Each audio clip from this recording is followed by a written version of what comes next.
សម្ដេចមហាបវរធិបតីហ៊ុនម៉ាណែតនាយករដ្ឋមន្ត្រីនៃកម្ពុជាបានលើកឡើងថាបញ្ហាប្រឈមសំខាន់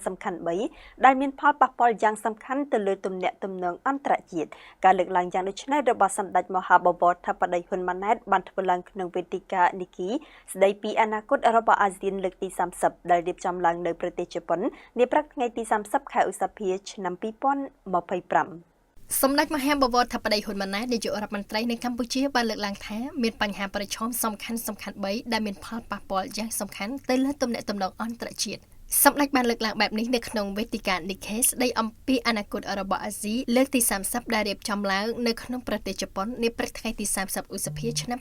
2025វេទិកានេះធ្វើឡើងប្រធានបទសម្រាប់ឆ្នាំនេះបញ្ហាប្រឈមរបស់អាស៊ីនៅក្នុងពិភពលោកដ៏ច្របូកច្របល់បញ្ហាប្រឈមសំខាន់ចំនួន3ដែលមានផលប៉ះពាល់យ៉ាងសំខាន់ទៅលើទំនាក់ទំនងអន្តរជាតិដែលសម្ដេចបានលើកឡើងនោះរួមមានដូចជា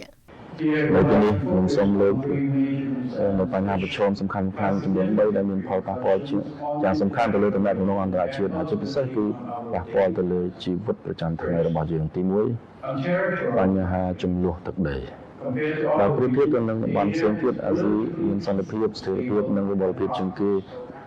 យ៉ាងហោចណាស់នៅក្នុងពេលនេះជាអកុសលភាពតានតឹងថ្មីកំពុងកើនឡើងនៅតាមតំបន់ជាច្រើនដែលមានភាពតានតឹងជាប្រពៃណីឬទៅហើយដូច្នេះអ្នកដឹកនាំទាំងអស់ត្រូវតែមានការឯកភាពនេះទៅលើគោលដៅយុទ្ធសាស្ត្រលើចក្ខុវិស័យនិងភាពច្បាស់លាស់នៅក្នុងសកម្មភាពរួមក្នុងន័យនេះយើងមិនគួរមិនដោយឲ្យមានចំនួនធំនៅក្នុងតំបន់របស់យើង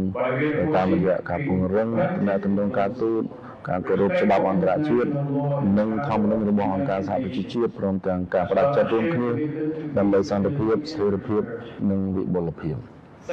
ទី2បញ្ហាសង្គ្រាមពាណិជ្ជកម្មបានធ្វើឲ្យប្រព័ន្ធពាណិជ្ជកម្មភូមិភាគីសេរីបើកចំហបរិយាបន្ននិងផ្អែកលើច្បាប់ចុះខ្សោយប្រទេសដែលខ្វះអំណាចចរចាកំពុងរងផលប៉ះពាល់ខ្លាំងជាងគេហើយបញ្ហានេះបានកំពុងជះឥទ្ធិពលមិនសមាមាត្រទៅលើអ្នកដែលងាយរងគ្រោះបំផុតក្នុងចំណោមពួកយើង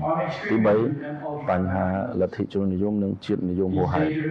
បញ្ហាគ្រោះថ្នាក់នេះកំពុងក្លាយជានិន្នាការដែលគួរឲ្យព្រួយបារម្ភដែលធ្វើឲ្យបញ្ហាទាំងពីរខាងលើដែលខ្ញុំបានលើកខាងលើកាន់តែស្មុគស្មាញនយោបាយមួយចំនួនកំពុងលេងល្បែងផ្ដោតគ្នាទៅលើភាពជននិយមនិងជាតិនិយមជ្រុលហួសហេតុដើម្បីស្វែងរកអំណាច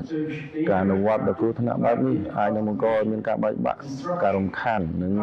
ការប្រាជ្ញទំនាក់ទំនងការប្រឈមមុខដាក់គ្នានិងភាពវឹកវរនៅក្នុងសង្គមរបស់យើងកម្មវិធីនេះឧបត្ថម្ភដោយស្រាបៀរកម្ពុជា